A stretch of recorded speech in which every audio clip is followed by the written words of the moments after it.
Hey everyone, this is Isaac, and welcome back to another Premiere Pro tutorial. In this video, I'm going to show you how to add subtitles, how to fix transcription errors, and even how to animate your captions to make them look a bit more dynamic. Let's get started. Alright, so to add subtitles in Premiere Pro, go up to the top menu and click on Window. Here, you go to Text and select it. When you selected that, left in the effects controls, you can find text. Now, as you can see, Premiere has already transcribed my video. This is super helpful, but sometimes Premiere picks the wrong language or just misunderstands what's being said. If the subtitles come out in the wrong language or just completely off, no worries.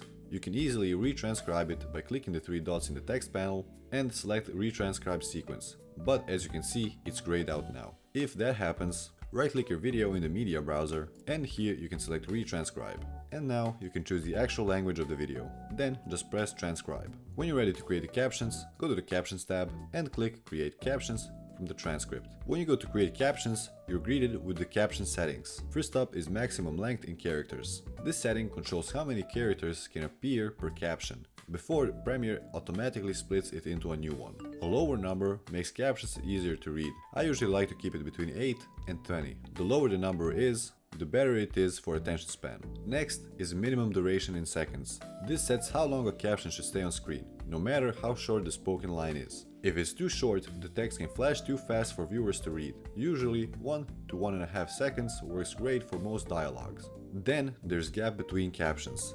This adds a little breathing room between each caption, so they don't overlap or change too abruptly. I still like to keep it at 0. Finally, the lines option lets you choose between single line captions or double line captions. Personally, I always like to go for the single line captions. And when your settings are ready, go to create captions. Once the subtitles are ready, they'll appear in your timeline as a caption track. If you click on any caption, you can edit the text right in the program monitor or in the essential graphics panel. Before stylizing your captions, make sure to select all of your captions. And then here in the properties on the bottom right, you can customize your captions. Now, I have a whole video dedicated just to customizing text in Premiere Pro. If you want to learn more about that, go watch that video. Now, let's customize our captions. You see, back in 2009, we all had these weird little things called attention spans. Okay, amazing. Let's animate the captions. Select all of your captions, go to Graphics and Titles, and upgrade Captions to Graphic. This turns your captions into a regular graphics layer, which you can now animate just like any other text. So what you want to do is select the first caption, press the effects button to open effect controls, and here you can make an animation that we're going to copy and paste on all of the next captions. So let's place our anchor point to the top center of our captions. Just like this. Now change the position to the bottom of the screen.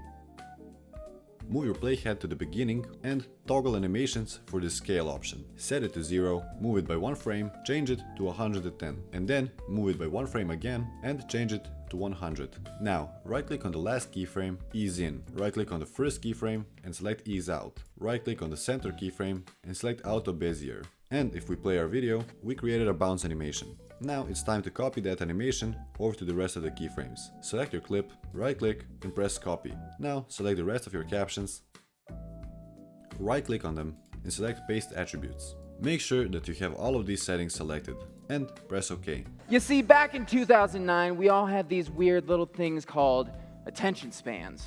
That's it for this video. If you found this video useful, subscribe for more tutorials like this one. Check the description below for the links of all my socials, and if you have any questions or future video requests, leave them down in the comments below.